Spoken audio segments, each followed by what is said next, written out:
उत्तर प्रदेश की वर्तमान सरकार बेसिक शिक्षा विभाग परिषदीय विद्यालयों को लेकर के बात करें तो उसमें नई शिक्षक भर्ती के बारे में क्या कुछ विचार कर रही है, क्या कुछ जो वहाँ पर ऐसे में सत्ताधारी हैं उनके दिमाग में क्या कुछ चल रहा है, कुछ भी कह नहीं सकते।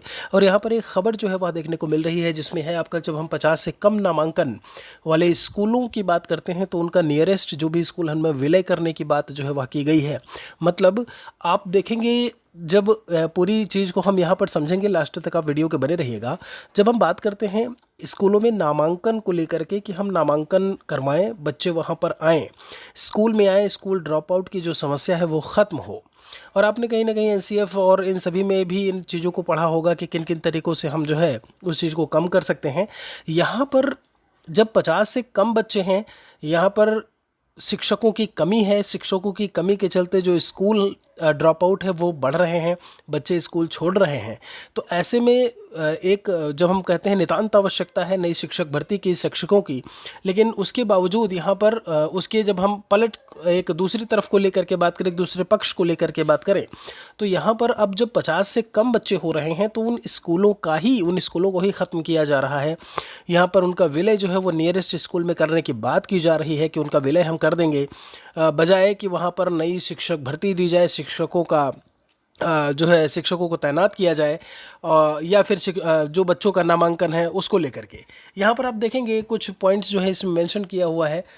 जब आप देखेंगे तो इसमें इन्होंने लिखा है वाइबल बनाने की अपेक्षा की गई है। कम नामांकन वाले विद्यालयों का निकटस्थ अन्य विद्यालयों में संविलयन यानी कंसोलिडेशन किए जाने की संभावना ज्ञात कर ली जाए। 50 से कम नामांकन वाले प्राथमिक विद्यालयों यानी स्टैंड अलोन के संबंध में आंकड़े के आधार पर थ्योरेटिकल एक्सरसाइज प्राथमिकता के आधार पर पूर्ण कर ली जाए। इस हेतु किस विद्यालय को निकटस्थ किस अन्य विद्यालय में विलयन किया जा सकता है, बच्चों को कितनी दूरी तय करनी होगी, भवन की उपलब्धता, शिक्षकों की उपलब्धता आदि घटकों पर विचार कर परिदृश्य तैयार करते हुए प्रत्येक विद्यालय के एक पेज की टिप्पणी तैयार की जाए। और इस प्रकार ऐसे सभी विद्यालयों के बारे में जनपद की पुस्तिका तैयार कर दिनांक 10 अगस्त 2024 तक राज्य परियोजना कार्यालय को अनिवार्यता उपलब्ध कराई जाए। तो ये बात जो है कहीं ना कहीं यहाँ पर जो है वह की गई है, बताई गई है। तो बड़ी चीज़ ये है कि आप जब विलय करने की बात कर रहे हैं, कुछ इन्होंने मेंशन किया हुआ है कि बच्चों को कितनी दूरी तक, क्योंकि आपको भी पता है कि कुछ डिस्टेंस, कुछ दूरी दी जाती है, उसके हिसाब में उसके अंदर ही कहीं ना कहीं जो प्राथमिक विद्यालय हैं वो होने चाहिए। तो दूसरी तरफ, एक तरफ हम बात करें सरकार को पदों को लेकर के कि 85,000 समथिंग पद जो है वो बता रहे हैं कि उनके पास अभी रिक्त हैं। दूसरी तरफ जब हम बात करें तो आप देखेंगे यहाँ पर विलय करने की बात चल रही है। और ऐसे में अगर ये चीज़ें विलय हो जाती हैं, ये ऐसे में विलय करने लगते हैं तो यहाँ पर कर देते हैं, तो ऐसे में हज़ारों जो शिक्षक भर्ती के पद हैं वो ऐसे में ख़त्म हो जाएंगे।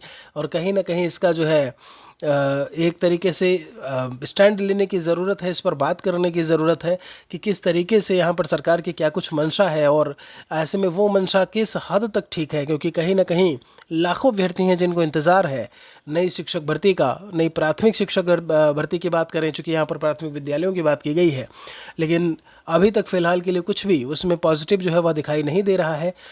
कुछ जो भी आपका कहना है कमेंट सेक्शन में लिखिएगा ज़रूर। मिलेंगे एक और वीडियो के साथ में।